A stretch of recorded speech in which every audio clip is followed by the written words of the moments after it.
Hi everyone, welcome to this session. So in this video, I will give you a walkthrough of creating new data mapper extract. So I will show you how to navigate to data mapper uh, extract interface, how to select different objects from Salesforce, and how to apply formulas and how to create mappings. So let's get started. So let me go to OmniStudio app and then click data mappers. So in this list view, you will find all the existing data mappers. So I'm going to create a new data mapper extract. So click new. So in the create new screen, you will find name, interface type, input and output type, and other fields. So in the name, you have to enter unique uh, name. So let me, I'm trying to create a new extract. No, it fetches account information along with the active cases. So get account with open cases. Okay, and interface select extract. So I'll keep it as input as JSON. So there will be three types: JSON, XML, and custom type. I'll select JSON both for both input and output. So I'll discuss about required permissions in the upcoming sessions. So let's save this. Okay, so this is the data mapper designer. So here you see the header section, you find the name of the data mapper and its version, and here you will find set of actions. So manage input output type determines help you set up the input JSON and the mappings. You can also handle this in the designer interface. I'll show you how to create mappings here, and you have options. So here you see time to live in minutes. So it determines how long the data persists, the output of this data mapper persist in the cache you selected. So you have two different types, org cache and session cache. So org cache applies to all the users. The data is shared across all the users, and session cache applies to a specific user, like it is a user specific. Okay, and you have another checkbox, check field level security before execution. If you check this box, then this data mapper enforces uh, the field level security.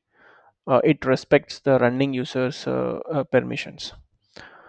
Okay, so and then you can clone the data mapper and clone it and rename the data mapper, and you have a preview button. So once you build your data mapper, you can preview, you can supply input and review the outputs.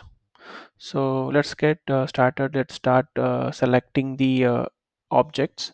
So the goal is to uh, fetch all the accounts with open cases, right? So first let me select account object. So here you see extraction object, extract object path. So abstraction object is the, here you find all the list of all the Salesforce objects. So here I will select account object, and extract object path is the top level JSON node of the output, right? So for example, I want the top level to be all active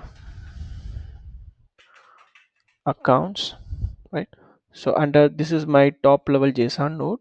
So uh, then uh, I will let's say I wanted to fetch all the active accounts. So let me select filter is active, and here is active is a checkbox. So you have to enter either true or false, right? So you cannot use a true string value of true here. So you have to use one of the environment variable. So I'll also discuss about how to use different environment variables in the data mapper and other OmniStudio components. But for now, I'll just enter the environment value for true.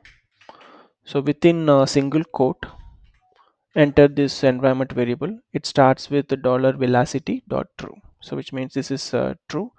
So it fetches all the active accounts.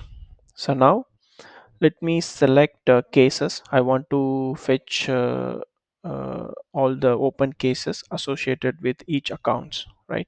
So I need to select case object. So I wanted to name it open cases. Okay. So now here I wanted to fetch. Okay. I wanted to uh, output this list of cases within the active accounts JSON node, right? So in that case, how I can do is I can create this extract object path for the cases. It is now what will happen is the output in the top within the top level node, you will have the open cases for the each accounts. Okay, so let's now I wanted to fetch all the cases related to the account. So let me select account ID, then active active account ID. Okay, so it means uh, this is account. So under this account we have account ID. So I'm adding I'm filtering out only the cases related to that particular account. Okay, so now we have selected the object. Uh, let's look at the formula. I'll just create a simple formula now. We will also deep dive into different formulas in the upcoming sessions, but for now I'll just create some field. Let's say I'll just display the extract date. I'll just add extract date in the output node. Okay, so the formula path will be active accounts extracted date. Okay, so now I have set up some formula field, and then I'll need to create a mapping. Mapping means like what are the fields that I wanted to be present in the JSON output, right? So I want within the account, I want account name, maybe account number, and status. And then within the case, I wanted to display. I wanted to print case number, case status, case priority. Yeah. Okay. So these are the fields I'm going to output in the JSON, and I wanted to be in the JSON output. Okay. So let's start with account name. Okay, so I will keep same name in the output also. Okay, so you can also apply default value, like for example I mean I'll show you, maybe I'll create one default value. So now I have mapped the name. Click save and new. Let me select a type, and then let me select account number. Account number. Okay. Okay, now let me select the case information. Active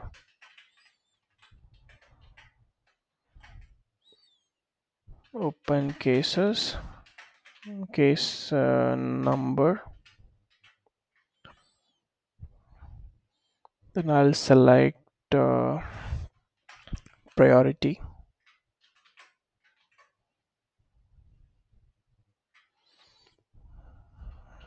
then status. Okay, add. So I have created mappings for 6 fields.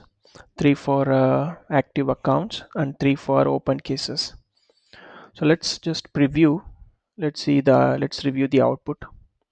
So here I don't need any input because I'm just fetching all the active accounts and their cases, open cases. Okay, let me add status as well. I want only the cases with new status. Okay, so just add a new.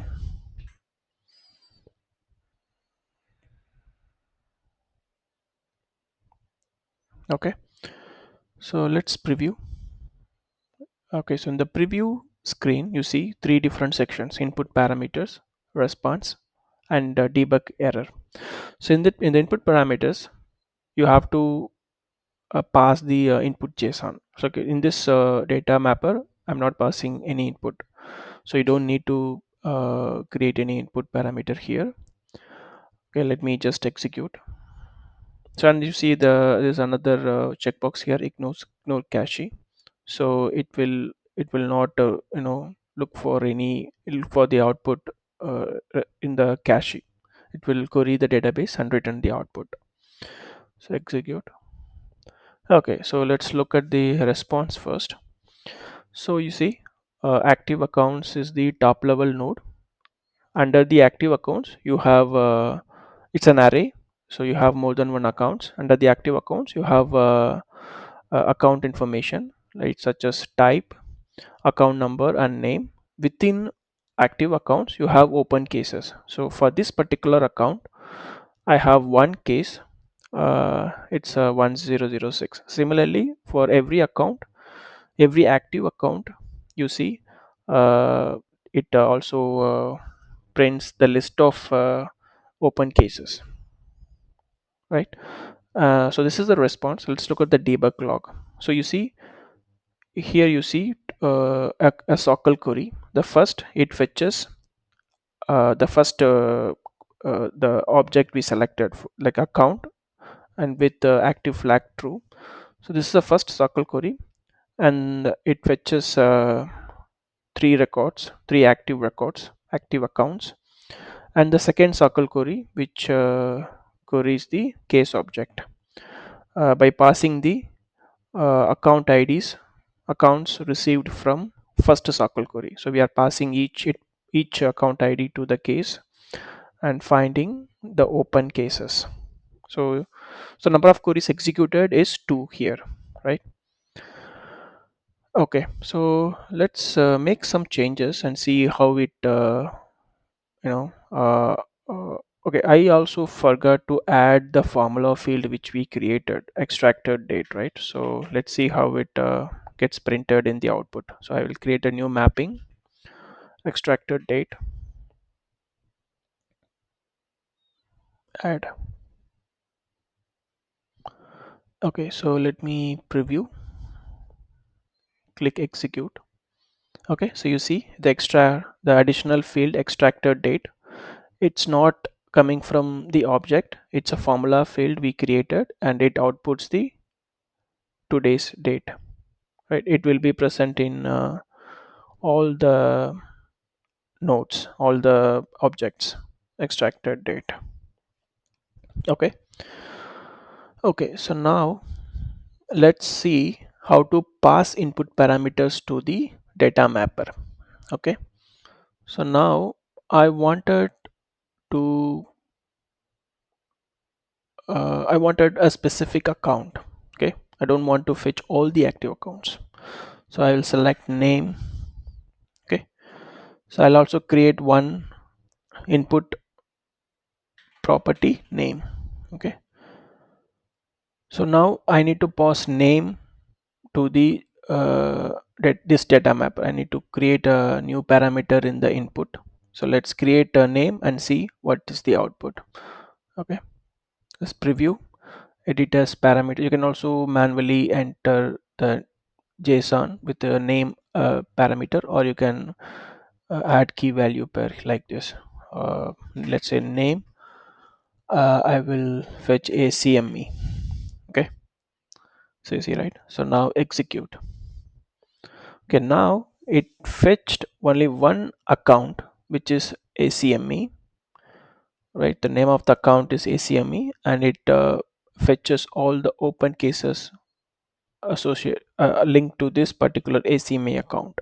So this is how you pass input parameters to the data mapper. So ideally, in the ideal scenario, what happens is this input comes from either Flux code or integration procedure or OmniScript, right? Ideally, it will be like you pass different input parameters and map those parameters in the extract tab, for each filter values, and then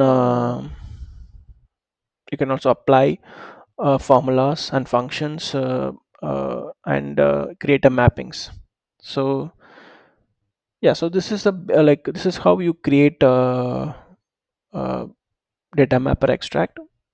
So we will in the next video we will see how to what is the difference, like what are the, so now right now in this extract we added two different object, uh, and in the next video we will see how to achieve the same result in in a single circle query, right? So now you see in the output you see two different circle queries. Let's see how to achieve the same result in a single circle query.